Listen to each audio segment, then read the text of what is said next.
Bonjour, bonsoir à tous et à toutes. Alors, bien connu dans le monde sportif, la carnitine améliorerait également la capacité à fournir des efforts physiques chez les personnes qui souffrent de maladies cardiaques, d'insuffisance respiratoire et de carence en carnitine.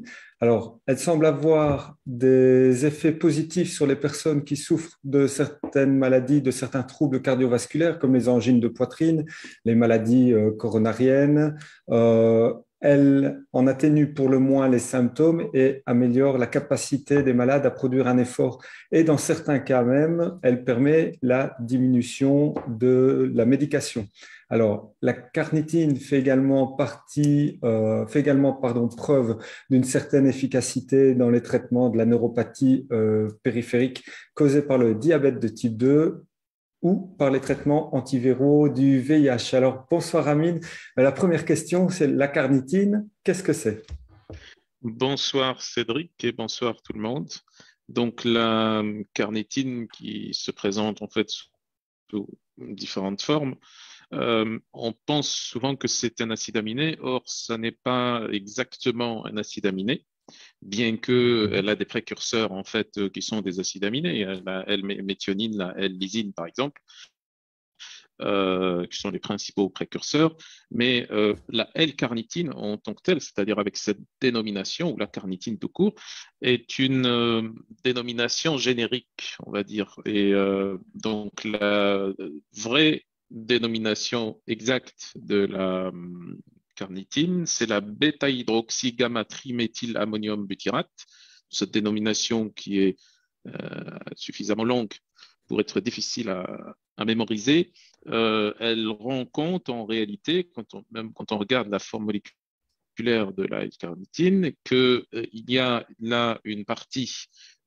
qui ressemble à un acide aminé, donc une partie protéique, et aussi, par son contenu en butyrate, une partie lipidique. Donc c'est un métabolite d'acide aminé, en gros, qui n'en est pas un, qui n'est pas un acide aminé, en gros.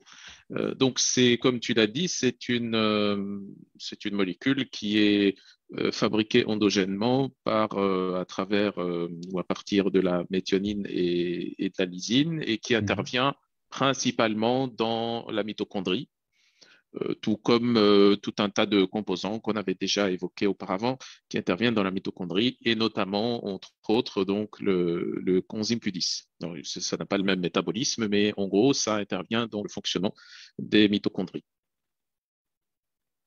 Alors, on sait qu'il y a plusieurs formes de carnitine. Est-ce que tu peux nous décrire un peu ces formes, nous en parler?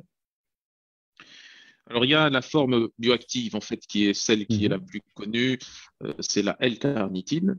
Et puis, il y D'accord. a deux autres formes qui ne sont pas actives, qui sont inactives et qui ne sont même pas des précurseurs. C'est les formes qui sont juste là pour que si on les utilise, elles vont inhiber la L-carnitine. C'est la Mhm. D-carnitine et la DL-carnitine. Ces formes-là ne servent à rien, elles sont inactives et elles créent juste des problématiques en allant euh, se fixer sur des récepteurs, sur des transporteurs qui sont propres à la L-carnitine, qui, elle, est la forme bioactive.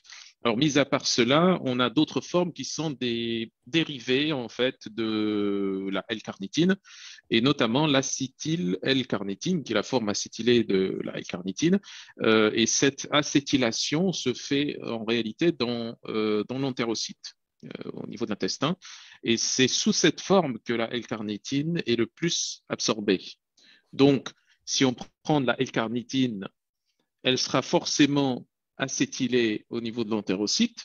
Si l'acétylation va bien et si on a suffisamment de groupements acétyl et si les enzymes de l'acétylation fonctionnent bien, à ce moment-là, on va absorber plus ou moins suffisamment de euh, L-carnitine sous forme D'accord. d'acétyl L-carnitine.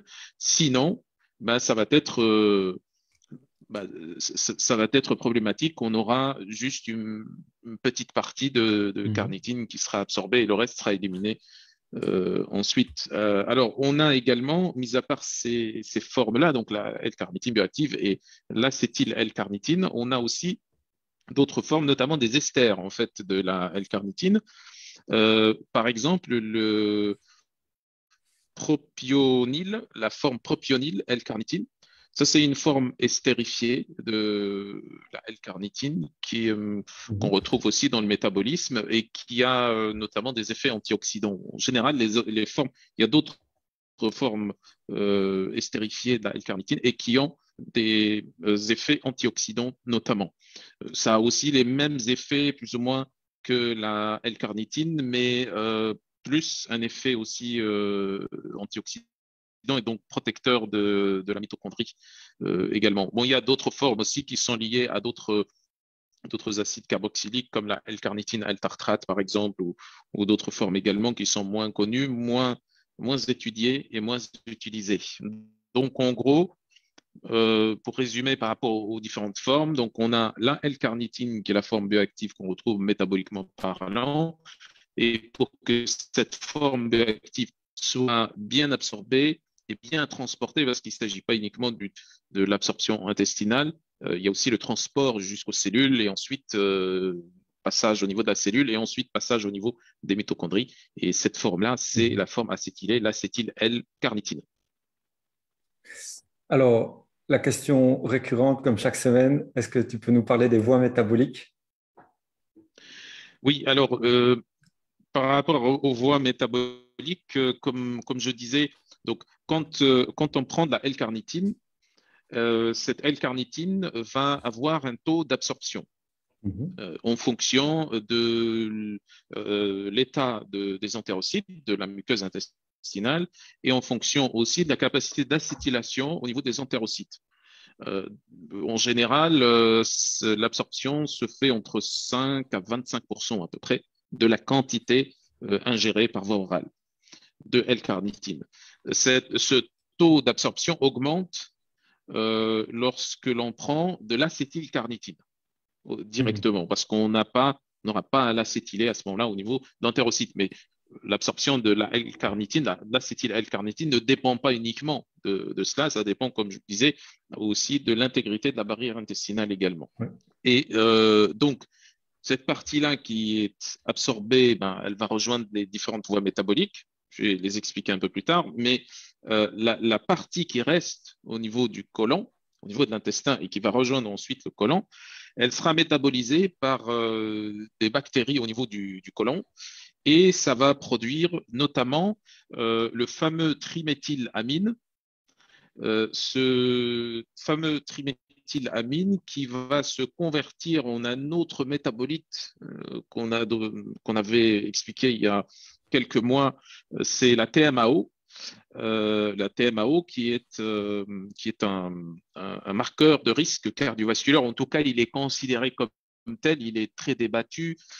Je vous invite à aller regarder la vidéo sur la TMAO. On avait expliqué plein de choses sur la TMAO.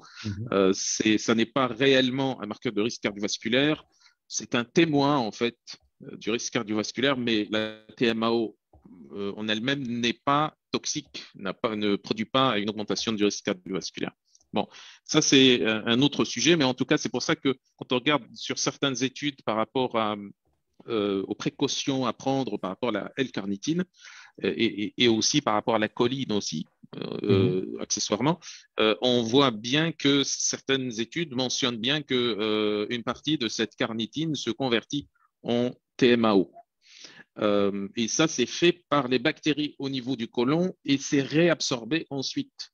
On trouve ça dans le sang et la TMAO est ensuite éliminée par les reins. Donc, ça, c'est le premier métabolite. On a aussi un autre métabolite qu'on appelle le gamma-butyrobétaïne. Et ce gamma-butyrobétaïne, c'est un métabolite qui n'a pas beaucoup d'importance parce qu'il va être utilisé par les bactéries au niveau du côlon et ensuite le reste sera éliminé dans les matières fécales. Donc, ça ne pose pas beaucoup de soucis et ça n'a pas beaucoup d'importance dans ce sens. Maintenant, en ce qui concerne la partie de la carnitine qui passe, l'acétyl L-carnitine qui passe au niveau sanguin, eh bien, ça va avoir différents effets sur le métabolisme et entre autres un effet sur l'induction de l'AMPK. L'AMPK qui est un senseur, en fait, c'est un médiateur métabolique qui joue le rôle de censeur de la quantité d'ATP produite dans les cellules en général. Et donc, ça renvoie au catabolisme énergétique à la fois des glucides, donc du glucose, et aussi des lipides. Et bien que la L-carnitine soit bien connue pour son effet inducteur de l'oxydation des lipides, ce qu'on appelle la bêta-oxydation. Mais ça intervient aussi dans l'induction de l'oxydation du glucose également, donc en induisant justement l'AMPK. Et donc, comme je disais au tout début, l'effet de la L-carnitine est principalement centré sur les mitochondries. Les mitochondries, et bien entendu, si les mitochondries fonctionnent bien et fonctionnent efficacement, bien ça va accélérer entre autres la bêta-oxydation, donc l'oxydation des acides gras, et aussi la glycolyse, la dégradation du glucose. Donc, ça, ce sont les effets principaux de la L-carnitine. Il y a aussi, comme j'avais dit déjà avant, les métabolites de la carnitine qui sont en fait des esters, sous forme d'esters, qui ont aussi les mêmes effets et en plus de cela, donc des effets protecteurs, donc des effets antioxydants. Et puis, on a des effets différents en fonction des tissus, en fonction des types de cellules. Bon, je pourrais citer, par exemple, comme exemple sur l'effet sur les spermatozoïdes, par exemple, un effet sur l'amélioration du compte de spermatozoïdes et l'état de forme en fait des spermatozoïdes, du mouvement des spermatozoïdes, etc. Un effet aussi, autre exemple, un effet neuroprotecteur, par exemple, où là, la carnitine va se lier avec des composants, en fait, des métabolites d'acides gras comme l'acide myristique, par exemple, où là, ça va donner le myristoïl de carnitine, le myristoïl carnitine, ou l'acide arachidonique, par exemple, ça donne l'acide arachidoïl carnitine, etc. Et donc là, ce sont en fait des composants qui vont avoir plus d'affinité pour le système nerveux et qui vont agir comme protecteurs, à la fois protecteurs du neurone, des structures du neurone, y compris les mitochondries, et aussi comme producteurs d'énergie au niveau du neurone. Donc ça, c'est les effets principaux de la L-carnitine. Et tout ce que tu avais cité au tout début dans l'introduction, les indications, les applications, etc., tout ça est dû en fait à cet effet principal sur les mitochondries, sur l'énergie, sur l'antioxydation. Et donc, par rapport à tout ce qui est donc voie métabolique, l'élimination de la carnitine se fait par voie rénale. Et donc, il y a au niveau du rein une voie qui permet d'éliminer, d'excréter en fait la L-carnitine. Et il y a aussi un mécanisme de réabsorption de la carnitine. En gros, ce mécanisme fonctionne simplement, d'ailleurs, pas uniquement pour la carnitine, mais pour tout un tas d'autres métabolites qui sont éliminés par les reins. Eh bien, il fonctionne de la façon suivante. Si on a trop de carnitine, l'excrétion rénale augmente et la réabsorption de la carnitine, c'est-à-dire le recaptage de la carnitine par le rein et le relargage dans le sang va diminuer. Et si on a moins de carnitine, eh bien l'excrétion va diminuer et la réabsorption par voie rénale va augmenter. Et par contre, ça c'est la L-carnitine, c'est la L-carnitine, la forme bioactive de la carnitine qui est donc qui obéit donc à ce mécanisme de excrétion-réabsorption. Par contre, pour l'acétyl L-carnitine, celle-ci, elle est directement éliminée par les reins. Donc, il y a très peu de recaptage, de réabsorption rénale dans ce cas par rapport à l'acétyl L-carnitine. Bon, ça, c'est un petit résumé, on va dire, du métabolisme de la L-carnitine. C'est un peu plus complexe si on rentre dans les exemples sur les différents tissus, les différents types de cellules et les effets précis sur chaque type de tissu. Ça va prendre plus de temps, mais globalement, c'est ça. Alors, merci de nous résumer 3 jours de formation en moins de 3 minutes. Alors, on le comprend bien dans la première partie de ton intervention, on a tout intérêt à ce que l'intestin soit en bonne santé, si je comprends bien. Et qu'est-ce qui pourrait créer un déficit justement en carnitine? Alors souvent, on pense que puisque la L-carnitine est un métabolite endogène, en fait, Mhm. c'est produit à partir, comme j'ai dit, de la lysine et de la méthionine. On pense que puisque c'est synthétisé endogènement, qu'il n'y a pas du tout de déficit.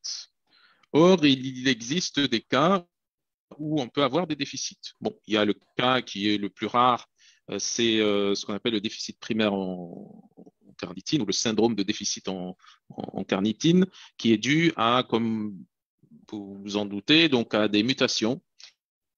On a un transporteur, en fait, on a un gène qui code pour le transporteur de la Mhm. L-carnitine. Il y a un transporteur, en fait, qu'on appelle l'OCTN2 qui se lie à la L-carnitine ou à l'acétyl L-carnitine pour la transporter jusqu'au niveau des cellules, à l'intérieur des cellules. Et donc, le gène qui code pour ce transporteur, qui est le SLC22A5, celui-là peut présenter une ou plusieurs mutations.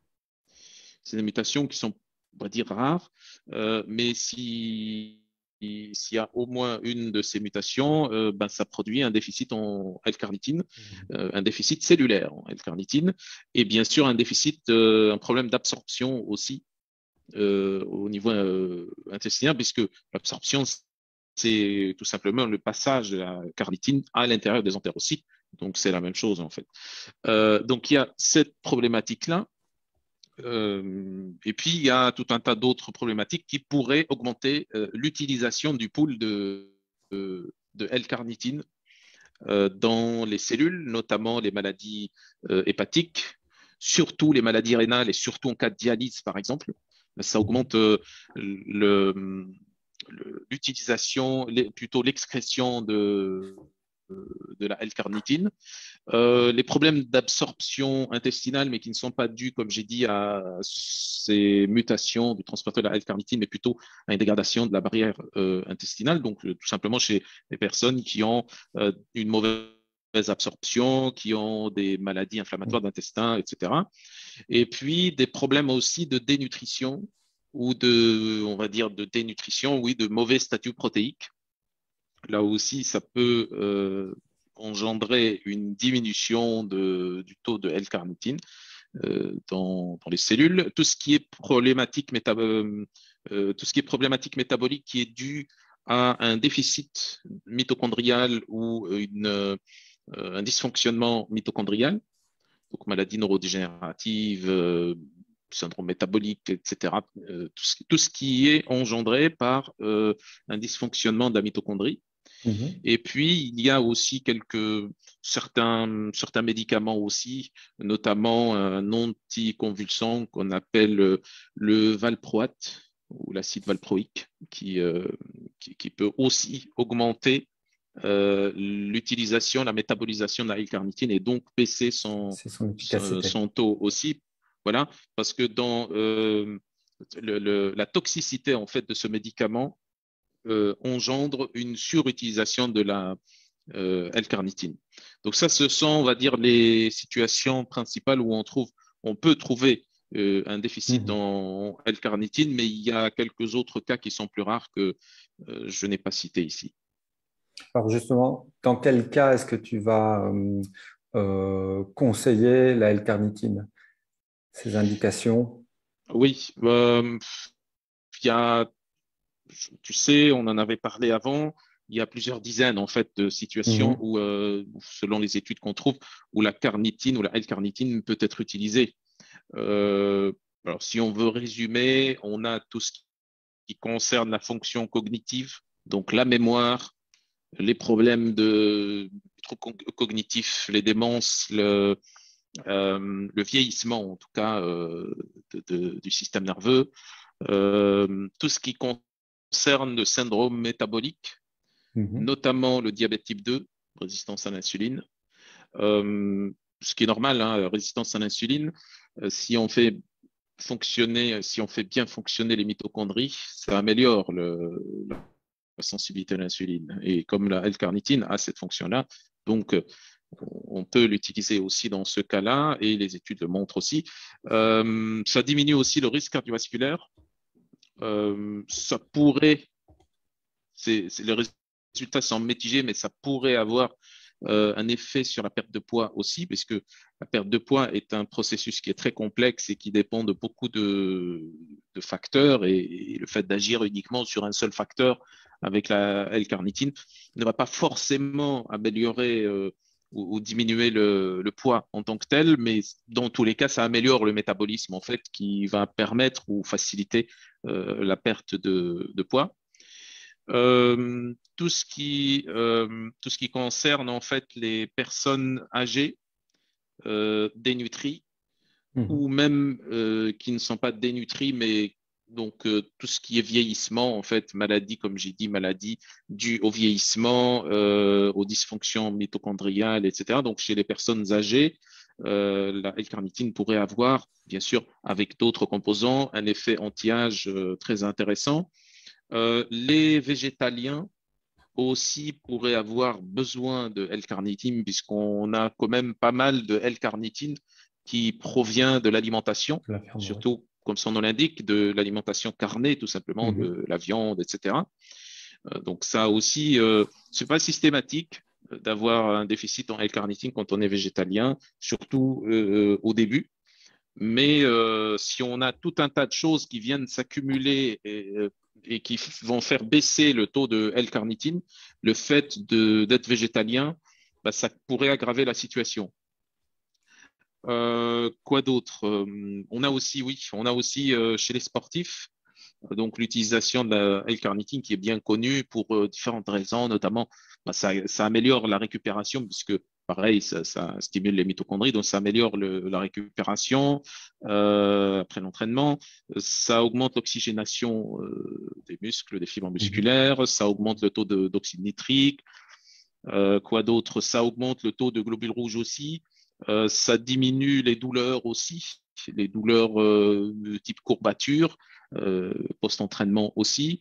Et dans dans le même sens, on peut utiliser aussi la L-carnitine dans tout ce qui concerne la fatigue chronique, le syndrome de fatigue chronique aussi, la fibromyalgie par exemple, on en avait parlé la dernière fois, etc., etc. Tout ce qui est maladie mitochondriale, et là je ne vais pas rentrer dans les détails parce que c'est aussi complexe, il y a beaucoup de choses à dire, mais tout ce qui est dysfonction mitochondriale, vous avez compris. La fertilité, on en avait parlé juste avant par rapport à l'homme, mais ça c'était juste un exemple. Chez la femme aussi, la L-carnitine apparemment augmenterait l'ovulation. On avait dit chez l'homme, ça augmenterait le compte des comptes de spermatozoïdes et aussi le mouvement de ces derniers. Voilà, et puis on peut continuer et puis rajouter plein d'autres indications. Le but ici, c'est pas de vous surcharger avec un tas d'indications. Ça, c'était selon moi les principales indications. Peut-être qu'il y en a d'autres, peut-être que j'ai oublié d'autres. Sur le sport, en tout cas, on est plutôt sur les sports d'endurance que sur les sports rapides. Alors, dans l'intérêt, dans le cas du sport, c'est plus dans les sports, oui, d'endurance, oui, mais par contre aussi dans les sports de force et les sports intermittents, on en a besoin pour la récupération. Alors, dans les sports d'endurance, surtout longue distance, on va dire les courses, par exemple, de demi-fond et de fond, là, on a besoin de L-carnitine pour que les mitochondries puissent bien fonctionner, pour produire de l'énergie, pour avoir un effet direct sur la performance. Mais par contre, pour le reste, tout ce qui est sport de force, sport explosif, sport intermittent, là, on a besoin du fonctionnement mitochondrial post-effort pour mieux récupérer. Et donc, dans les deux cas, on en a besoin. Mais dans le cas, comme tu dis, des sports d'endurance, on en a besoin plus parce que ça a une relation directe avec la performance et également avec la récupération. D'accord. Alors, justement, on a une question de Joséphine qui nous demande est-ce que la L-carnitine peut être, zut, elle est partie, ma question, hop, est-ce elle peut être associée à de la CoQ10? Alors, justement, l'autre question, c'est avec quelles sont les synergies intéressantes? Et effectivement, avec la CoQ10 probablement. Et est-ce qu'il y en a d'autres? Oui. Voilà, CoQ10, bon, ça dépend de pourquoi on l'utilise en fait. Comme Mhm, j'ai dit, avec chaque indication ou chaque application que j'ai déjà évoquée présente des indications, des composants, d'autres composants qui peuvent être intéressants, diabète, perte de poids, cholestérol, etc. Toutes ces indications présentent des composants différents, mais si on prend la question au sens large, donc l'effet de la L-carnitine, finalement, il est centré sur la mitochondrie, n'est-ce pas? mhm, Et dans ce cas, on aura besoin de composants qui vont rehausser le fonctionnement de la mitochondrie, entre autres, vous avez raison, donc la conséculis, la PQQ, les vitamines groupe B, surtout la B1, la B2, la B3, la B12, le glutathion qui accélère le cycle de Krebs et ainsi de suite. Si c'est, par exemple, pour l'indication chez le sportif, par exemple, bon, on peut aussi euh, parler de coenzyme Q10, etc., mais aussi de carnosine, de mhm. bêta-alanine, vous voyez, par exemple, etc. Donc, d'antioxydants aussi, pourquoi pas chez le sportif, vitamine C, etc. Bon, il y a tout un tas de synergies en fonction des situations. Alors justement, Maïda qui nous dit synergie carnitine, acide alpha-lipoïque dans Alzheimer. Point d'interrogation. Donc, qu'est-ce que tu en penses? Ouais, bon bah ça pourrait être une bonne synergie, mais je ne vais pas vous dire maintenant qu'on va prendre en charge un patient qui a l'Alzheimer rien qu'avec la L-carnitine et l'acide alpha-lipoïque. Mhm. Oui, bon bah ça pourrait faire partie du protocole Un protocole de prise en global, oui, charge, oui. oui. Oui, voilà, mais pas que. Mais c'est Oui, une bonne synergie. c'est jamais que, sinon ça serait, on n'aurait plus d'Alzheimer. Mais effectivement, dans la prise en charge, et en tout cas, dans tout ce qu'on peut faire pour retarder les signes ou la rapidité parfois de la maladie, effectivement, c'est quelque chose qui pourrait fonctionner ou tout au moins à essayer. Voilà, comprenez par là que j'y ai été touché directement ou indirectement, donc c'est un sujet qui me touche un peu. Alors, quelles sont les différentes précautions d'usage? Alors, j'avais évoqué cette question de TMAO, Mhm, donc de risque cardiovasculaire, bien que la TMAO n'a pas vraiment vocation à constituer un facteur de risque cardiovasculaire. C'est un marqueur. Le mieux qu'on puisse dire, c'est que c'est un témoin de tout un tas d'adaptations métaboliques qui pourraient faire penser à une augmentation du risque cardiovasculaire. Encore une fois, j'invite les spectateurs ici à aller regarder la vidéo sur la TMAO qu'on avait faite mhm, il y a assez longtemps. C'est toujours d'actualité. Mais la TMAO, chez, chez les poissons sont les espèces qui ont le plus de TMAO et qui ont aussi le plus d'oméga 3. Et chez certains patients, on voit bien que quand on donne des oméga 3 qui sont bien connus pour leur effet cardioprotecteur, anti-inflammatoire, etc., où là, c'est pas discutable, chez certains patients, on voit bien une augmentation aussi de la TMAO. Alors, comment mhm, on fait dans ce cas? Vous voyez? Donc, ça résume juste le débat qui est en train d'avoir lieu maintenant par rapport à la TMAO. Donc, le fait que la L-carnitine augmente la TMAO, selon moi, n'a vraiment pas, enfin, c'est pas du tout justifié de dire que puisque ça augmente la TMAO, ça augmente le risque cardiovasculaire. Ça n'a aucun sens. Pour preuve, comme je vous disais, dans certains cas, les oméga 3 eux-mêmes pourraient augmenter le risque cardiovasculaire, ce qui est complètement absurde. Enfin, mhm. si on se base sur la TMAO, on a d'autres marqueurs du risque cardiovasculaire qui sont beaucoup plus pertinents.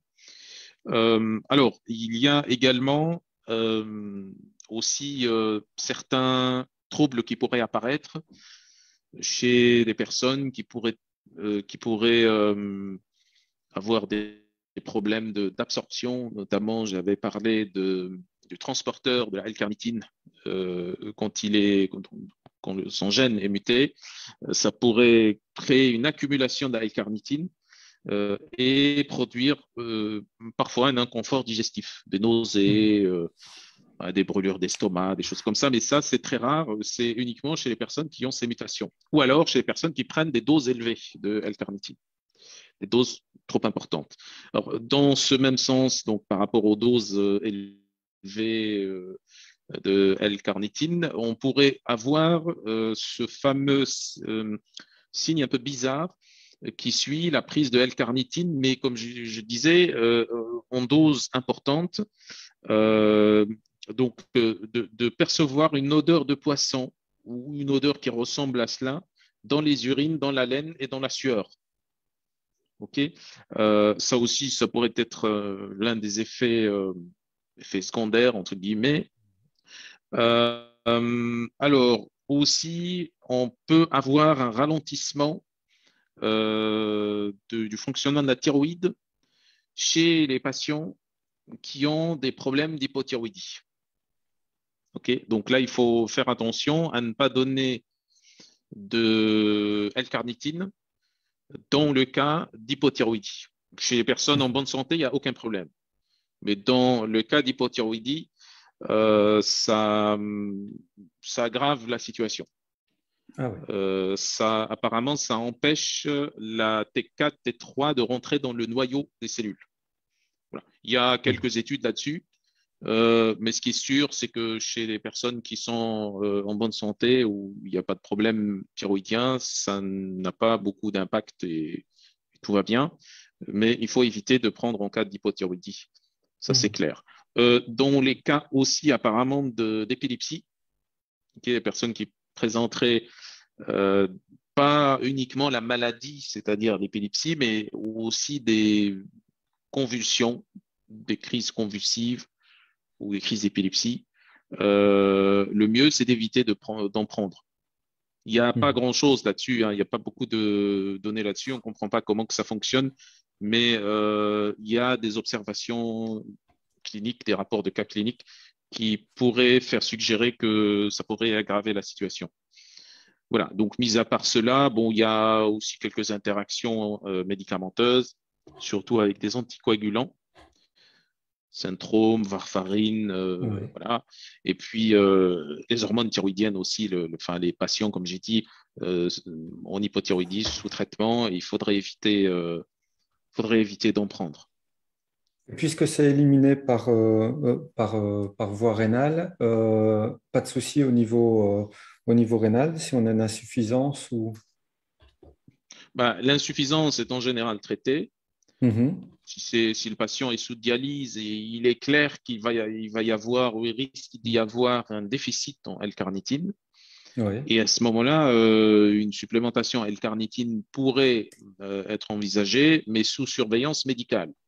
C'est-à-dire c'est le médecin traitant, voire le néphrologue, donc le responsable de la dialyse, qui décide de si le patient prend ou pas de L-carnitine et à quel dosage. Ce qui est le cas pour tous les micronutriments que l'insuffisant rénal dialysé prend ou pas. C'est le médecin qui le prend en charge en termes de dialyse, Oui. qui décide de qu'est-ce qu'il prend et combien il prend. C'est très, très délicat et il ne faut pas se dire, tiens, un patient est dialysé, on va lui donner de la L-carnitine. Ça va complètement déséquilibrer le fonctionnement rénal et créer des problématiques. Donc, il ne faut pas faire ça. Il faut voir avec le médecin. Bien sûr. Et, pareil, je suppose dans la question qui revient assez régulièrement, quel dosage pour la L-carnitine? Ici, on nous pose la question en cas d'infertilité masculine, d'autres simplement dans la complémentation quotidienne. Qu'est-ce qu'on Alors peut ça, répondre à c'est ça? maintenant assez délicat de répondre sur des cas précis, Mhm, mais je dirais globalement, les doses qui sont utilisées, c'est entre 1 et 2 grammes mhm. de L-carnitine. C'est en moyenne entre 1 et 2 grammes. Est-ce que c'est toxique si on va au-delà? Pas vraiment, en tout cas pas selon les données qui existent actuellement. Oui. Mais souvent, dans les études cliniques, on trouve entre 1 et 2 grammes le dosage qui est utilisé. Parfois, on trouve plus, mais c'est dans des cas bien spécifiques. Donc, pour donner une réponse générale, c'est 1 à 2 grammes à peu près par jour, sous forme de Mhm. cure. Et alors, pour les sportifs, on peut le prendre juste avant la séance de sport. Enfin, ça dépend en fait. Si par exemple tout à l'heure tu parlais de sport Oui, d'endurance, oui, oui. Je suis dans l'idée du euh, sport d'endurance, voilà. voilà. Donc dans le cas des sports d'endurance, ben oui, je dirais prise de L-carnitine pas juste avant l'entraînement, mais avant l'entraînement. Voilà, par exemple peut-être au cours du repas Oui. qui précède l'entraînement, par Mhm. exemple, ou par exemple 2 heures avant ou 1 heure avant, voilà, Oui, oui. si c'est pris en dehors du repas. Et puis, ça, c'est pour chercher un effet d'optimisation sur les mitochondries et donc sur la production d'énergie. Si maintenant on cherche un effet de récupération, Sur la d'optimisation de la récupération. récupération, et donc qui passe toujours par la mitochondrie, ben là, c'est plus logiquement après l'entraînement. Mhm. Après l'entraînement, donc pour favoriser la récupération. Et donc là, ça pourrait être aussi à la fois chez les sportifs d'endurance et aussi chez les sportifs intermittents de force, de sport explosif, etc. Alors, la prise doit plutôt être en continu ou en cure. C'est toujours bien de faire des prises en cure, en fait. Hein. Pour Mhm. la plupart des micronutriments, c'est comme ça. Hein, et le mieux, c'est de faire des cures, de faire des arrêts et de revenir ensuite avec une autre cure si nécessaire et ainsi de suite. Le mieux, c'est ça, en fait. C'est pour ne pas déséquilibrer le métabolisme parce que toutes les molécules fonctionnent avec toutes les molécules. Mhm. Si on met une molécule en plus avec un dosage relativement élevé, ça va faire baisser les quantités des autres molécules qui sont synergiques avec cette molécule. Donc, le mieux, c'est de faire des cures régulières et puis on n'est pas obligé d'en prendre tout le temps. C'est des cures et puis si on voit il y a un besoin, on reprend encore et ainsi de suite. Ça, c'est le thérapeute ou le médecin qui décide sur ça. Ok, alors la toute dernière question, l'ultime question de Kamel qui nous demande L-carnitine et cancer. Est-ce que tu as des données là-dessus, des choses pertinentes? Y a-t-il une utilité ou au Non, rien du contraire, tout. Non. il n'y a Rien rien et t'as rien? d'intéressant Ok. et je ne pense pas qu'il y ait quelque chose d'intéressant sur le cancer, bien, Mhm. enfin, le cancer est un sujet très délicat et c'est très complexe. Je ne crois pas que la L-carnitine aurait un effet intéressant ou bénéfique dans ce sens, bien que il y a les hypothèses là, du fait que le cancer pourrait être dû, c'est l'une des hypothèses parmi d'autres, je dis bien hypothèse, que le cancer pourrait être dû à un déficit ou un dysfonctionnement mitochondrial, mais ça, c'est très controversé. Et donc, je ne conseille pas de prendre de la L-carnitine ou quelque chose qui stimulerait les mitochondries chez un Mhm. cancéreux. Voilà. Donc, Ok. c'est tout ce que j'ai à dire. Et après, c'est clair qu'il peut y avoir des effets préventifs, peut-être, si ça entretient la Oui. mitochondrie. Oui, oui. Euh, Pourquoi pas, mais pas pour un cancéreux. Ça, c'est un peu délicat. Eh bien, parfait. Merci beaucoup pour toutes ces explications, comme chaque semaine. Je vous souhaite une excellente soirée à tous et à toutes, une très belle semaine. N'oubliez pas de sortir, de respirer, de bouger et de rire. Passez une très belle soirée. Salut Amine, merci.